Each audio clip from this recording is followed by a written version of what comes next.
bago ka po magpuna ang iyong kapwa, tingnan mo mabuti muna ang iyong sarili.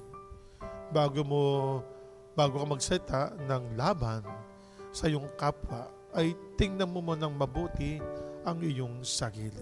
Bago mo tingnan ang dumi ng mukha ng iyong kapatid, ng iyong kapwa, tingnan mo muna sa salamin ang iyong sarili, ang iyong mukha. At huwag kang magsasalita ng laban sa iyong kapatid. Ano yung laban po? Yung bang kasiraan ng iyong kapatid. Kung kaya't ang mga taong naninira, sabi nga po, di ba, kapag ikay nagsisinungaling, kapatid ng paninira at pagsinungaling, at kapatid din po ito o asawa daw po ng mga magnanakaw.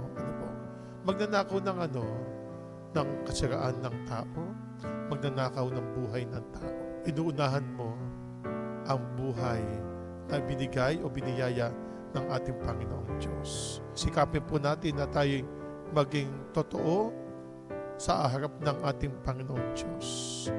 Maging totoo rin po tayo sa harap po ng ating kapwa-tao at maging ehemplo rin tayo ng buhay na nagmamahal, umiibig at kumikilala